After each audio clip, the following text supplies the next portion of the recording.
let's begin today's real business. Let's hear share all the insight and knowledge together. Our first speaker is His Excellency Jakob Hallgren, the Swedish ambassador to Korea. He is not just an ambassador, he was also deputy director of the SIPRA, which is Stockholm's international research institution for the peace and the prosperity. And he's looking into his career. He's always interested in the politics, peace, disarmament. He was also the representing Swedish government in UN in terms of the disarmament as well. So it's my great honor to introduce Jakob Hallgren, dear my friend. Thank you.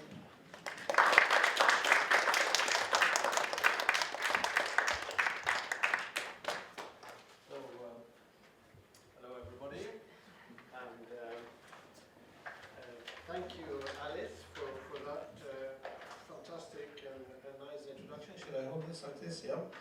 And thank you, Professor Park, for the invitation. Fantastic to be here. Danny, thank you. It's actually the first time we meet, but yep. It's great to see that the KSA is full of good people. So, and the fact that the Swedish Chamber of Commerce is closely connected with the KSA is great. Thank you for organizing this. It's a tradition now because it's the second time, so we look forward to it. Yes, I have been asked to talk about this very narrow and precise topic of conflict, peace and prosperity in Europe. So I will try to give it a go, and you will tell me afterwards, or I will rather see in the questions afterwards if I succeeded or if I was all the way out. But I will try to circle this in and narrow it in a little bit by talking about, more precisely, Sweden's conflict-ridden and then peaceful history. I will talk a little bit about European history, from nation building to competitions to wars, but then also to peace and security. I will talk a little bit about European frameworks for regional security and for trade and for peace.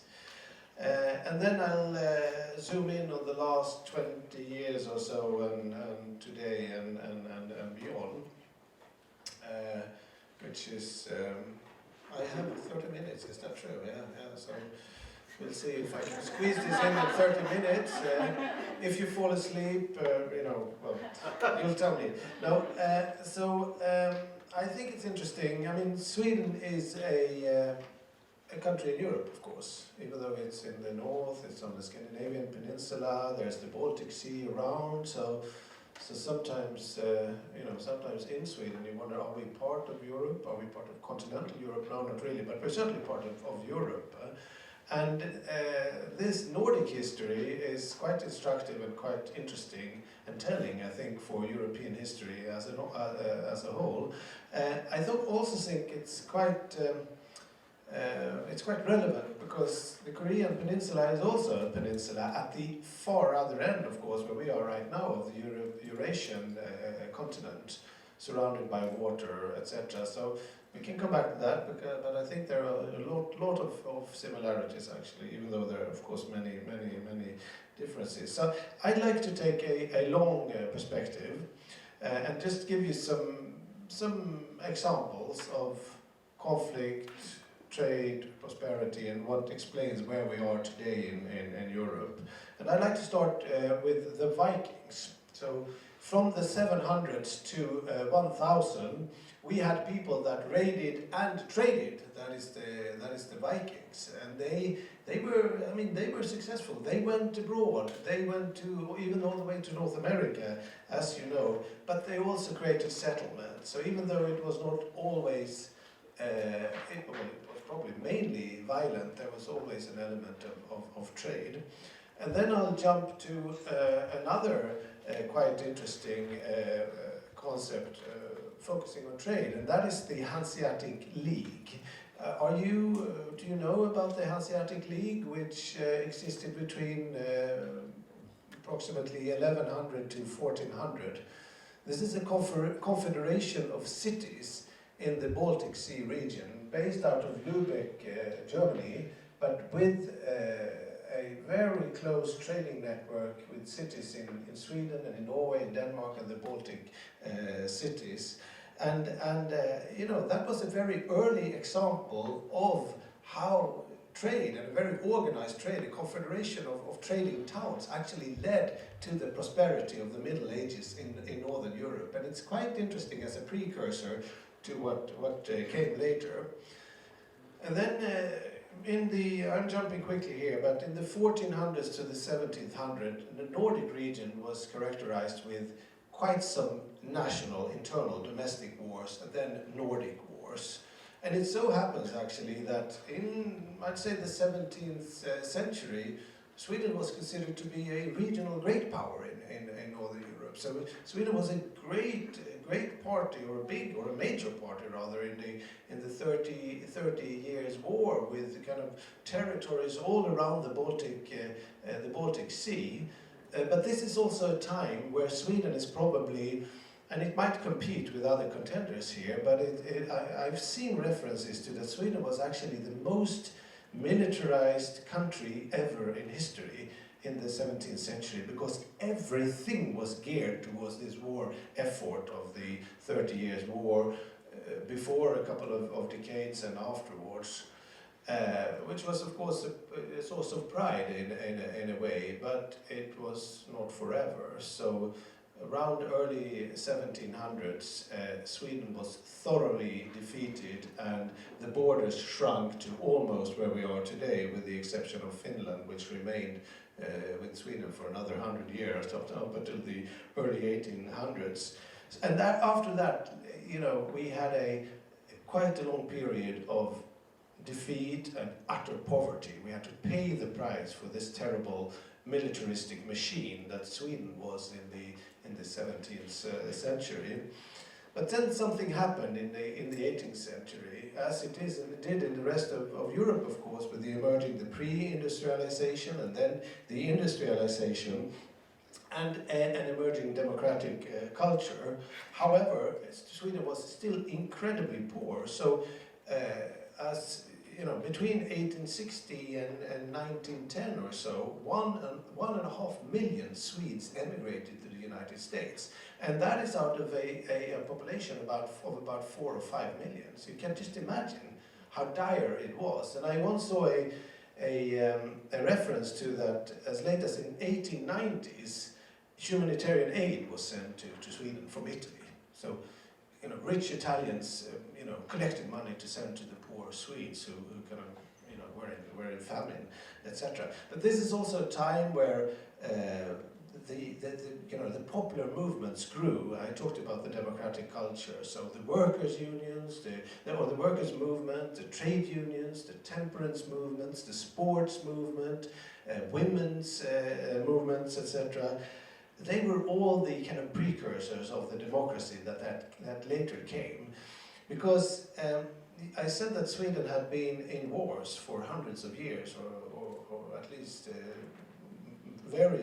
at least 100 years during the 17th century. But at the end of that long stretch of wars, a long period of wars, 1809, or rather 1814, when Finland was lost to Russia, and we got the borders that we have today. That's when a period of neutrality set in. So we imported a king from France, one of Napoleon's marshals, and he said, "Well, we shall not try to beat Russia. That will be historically impossible. Let's take Norway instead." So Norway was part of Sweden for 100 years, from 1814 to 1905, which is not a very glorious thing to do, but it was the beginning. It was the last time Sweden was at war, and it was the beginning of the neutrality that we know today. So today, Sweden is a country that has enjoyed uninterrupted peace for 205 years. 205 years without war. That's quite extraordinary. And it explains a little bit of what came later. Because, I mean, in Sweden, democracy started in 1921, which is around about where other European countries maybe a little bit earlier in some European countries. But with that long period of neutrality, not always glorious, but with peace came also a boom. So some of the great inventions that lie behind the great Swedish companies still today, and we have Swissing from ABB here today, one example, kind of started to build a boom. But in a small country, export dependent, internationally oriented, we were depending on the rules-based order, because that's our only lifeline in what could otherwise become a jungle, or kind of where the rule of the strong, or the strongest would always rule. So from there came a very strong impetus for international engagement. So the UN in 1946, but then later, and I will come to that, the precursors of the European Union and the OSCE, the Organization for Security and Cooperation in Europe. And then just a short glance on the wider European history, which I think is important here. So, I mean, you know, this is a history if I take the starting point of the Westphalian peace and the Westphalian system, 1648, it's a history of nation building, of competitions, of wars, and then towards peace and security. And I won't dwell too long about it, but we all know that the Westphalian peace in 1648 was extremely important. Why? Well, there were three principles that were enshrined among the European countries at the time, and that is the principle of sovereignty, of equality between states, irrespective of size, and the principle of non-intervention, you know, which created the present-day nation system. However, that did not preclude any conflict. So you know that the ensuing hundreds of years, actually up until the middle of the last century, was characterized by terrible strife and regional power rivalries. There was also competition. There was wonderful, you know, inventions and industrialization, etc. But you know, the Napoleonic Wars, the rise of the British Empire, the rise of Germany as one whole, but then also Austria-Hungary doesn't exist any longer, but which was still up until 100 years, and mighty power, Russia, Turkey, etc. And then in order to understand Europe and peace and security today, it's impossible not to talk about totalitarianism and fascism as it started to grow about 100 years ago, and the ultimate and terrible catastrophe that the First and the Second World Wars led to, with I think where the Holocaust was the absolutely worst example of that. All of that, of course, led to a realization in Europe which is extremely strong, which has to do with human rights, which has to do with regional security mechanism, but also with regional trading blocks and I'd say very strong anti-war legacies, and this feeling that this may never happen again. And this is of course a long time ago, but it's important to remember that even for today, where I will come back to that, when some of this is crumbling. And I think it's important to remember some of those frameworks for regional security and for peace and prosperity in Europe, because they last, and I would like to argue that they are resilient, and they will also, I hope, be able to withstand whatever challenges we see around us today. So within the Western Bloc after the Second World War, you had the beginnings of the European unions with the reconciliation between France and Germany, the Coal and Steel Union, which led to the European Community, and then later to the European Union. And some of these countries, Sweden is one of them, who wasn't part until the 1990s. There we had the European Free Trade Area, the EFTA. You had the Council of Europe, extremely important because they are the vanguard and the guardians of human rights, rule of law, and the principles of democracy, and all of the conventions that are not only European law or in the European treaties, but for instance the European Covenant on Human Rights, that's part of the Swedish Constitution. It's been important. So this is, I'd like to argue that there's something about European values that came out of these hundreds of years of strife and competition. Yes, there was trading as well, but something what went so terribly wrong about 70 years ago, and that's led to something enduring, which we really insist on. So that's within the West. But then what is also very interesting is, I think, the things that happened between the East and the West. Because we all know that after the Second World War, we had 40 years of Cold War with this great power competition between the Soviet Union and its satellite states and the Western system, United States, NATO, and Western Europe, etc. And I specifically like to point at the Helsinki Final Act in 1975, which led to the CSCE and the OSCE that I mentioned briefly before. It was quite an extraordinary feat that these two competing economic systems, capitalism in the West and market or command economy in the East, and in the midst of this military standoff where Sweden and Finland and Austria and Switzerland and Yugoslavia, by the way, were non-aligned or neutral in the middle, that they, after years of discussions and negotiations, were able to agree. It was non-binding, yes, but still there was an agreement about some very interesting principles, which is about sovereignty, inviolability of borders, of territorial integrity, human rights and international law, and then not least also national self-determination. And the war and the wall and the East and West confrontation didn't crumble maybe because of that. Or some argue that it maybe did. Some would argue that it was a military build-up and that led to this end. But the soft power is also important, and the values. And I'm sure that was part of it as well. And out of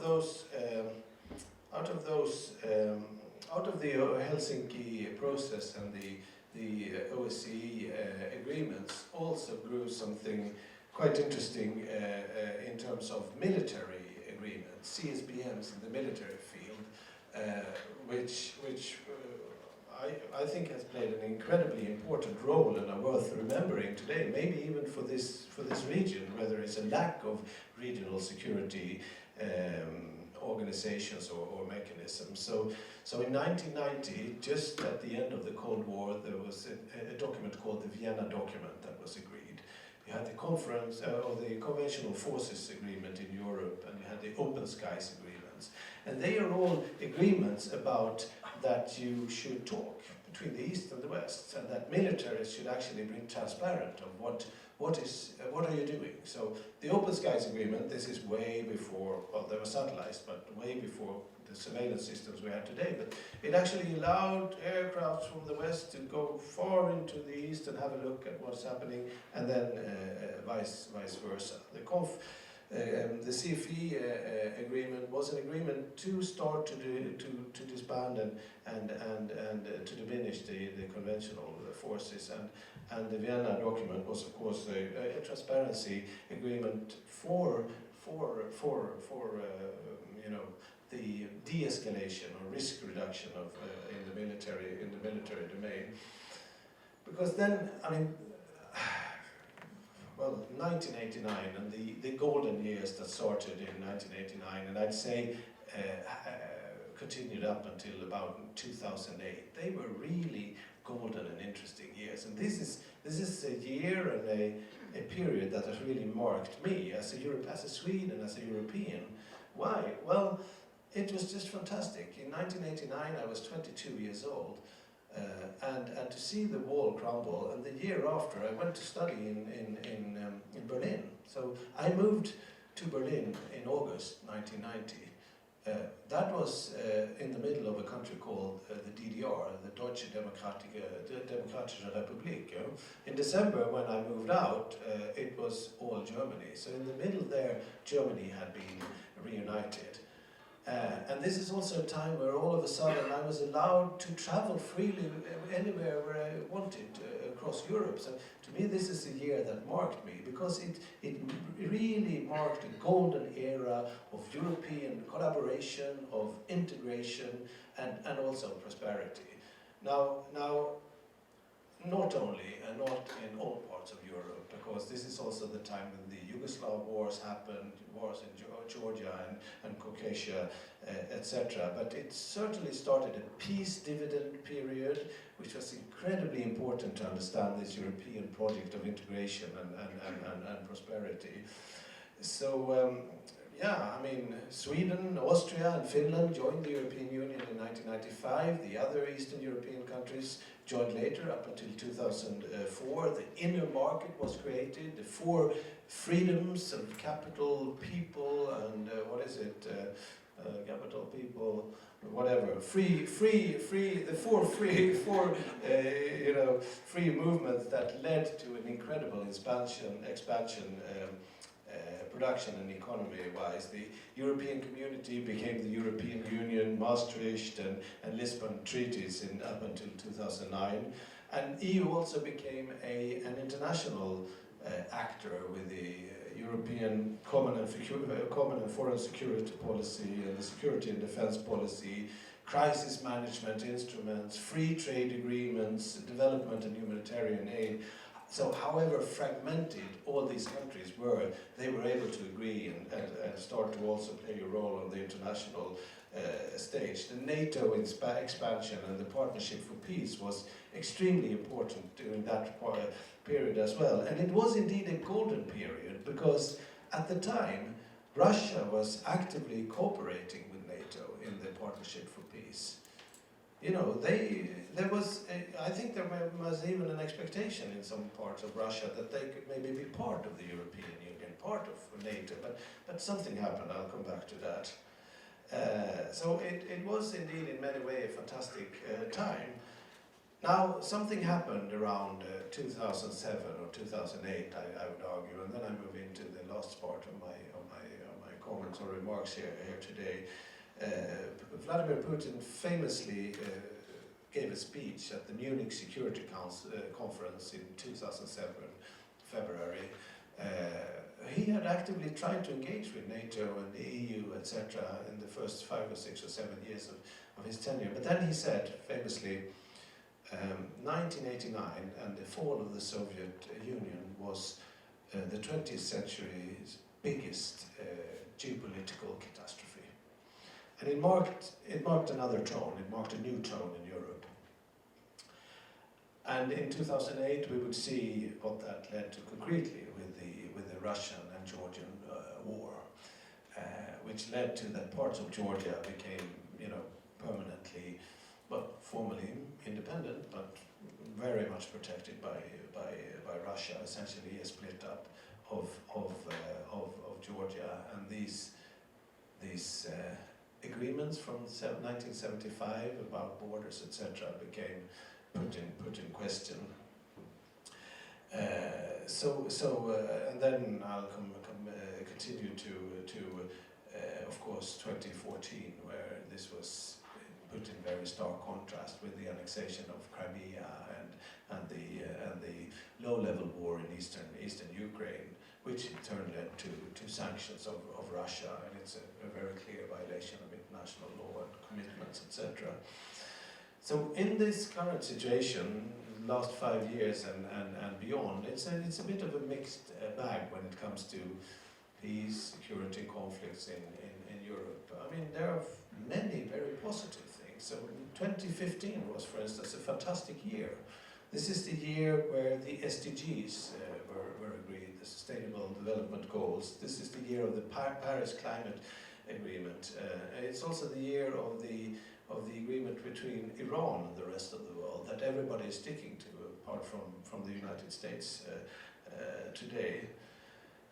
But you could also see how things were crumbling. So after 2014, the Vienna document, the Conventional Forces Agreement Europe, and the Open Skies agreement about transparency militarily was kind of finished from the Russian side, and that heralded a new period and a new atmosphere in Europe. Russia still today, as you know, is under sanction.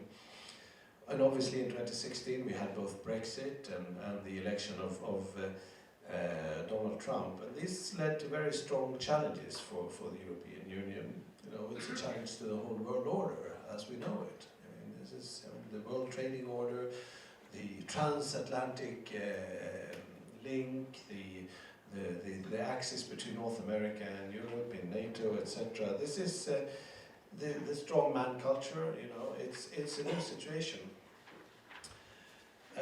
So today, I mean, we have strong internal divisions in the EU. There is traditions or currents or expressions of authoritarianism that is starting to grow in the eastern part, in some of the eastern parts of Europe. There is controversies around migration, there are far-right extremism, but there is also cohesion and galvanization. So, for instance, Brexit has led to that the other 27 are committed to the European Union more than ever. So, there are huge challenges in Europe today, but the fact remains, this is probably the world history's most successful peace project. If you consider this long history that I talked about before, you see that this is still today a bloc of 500 million people, probably the most affluent part of the world if you look across, and the most peaceful. That's quite interesting. So there are challenges such as xenophobia, authoritarianism, and also protectionism in some parts of Europe, but of course mainly around. There are these opportunities as well.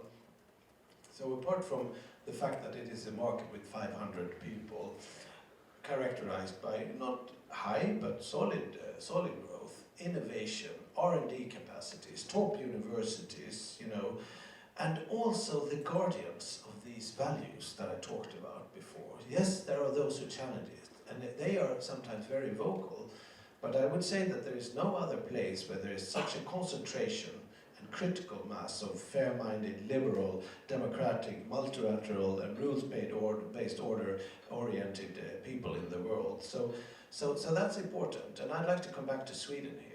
Sweden is probably one of the, you know, it's one of them, but it certainly is one strong voice and proponent for this, for democracy, for human rights, the free trade system, tolerance and gender equality, and a very strong supporter of the European Union, because the majority of us in Europe, we are liberal and we are democratic, and we're actually right.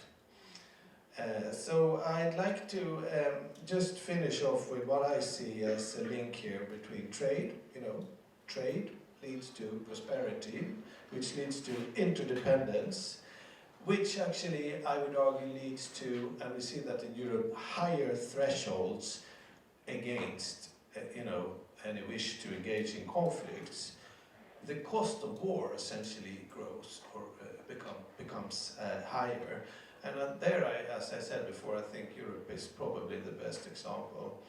I'm curious to hear what John has to say about China in this regard. So, yeah, I'd like to stop with that, and thank you for your attention.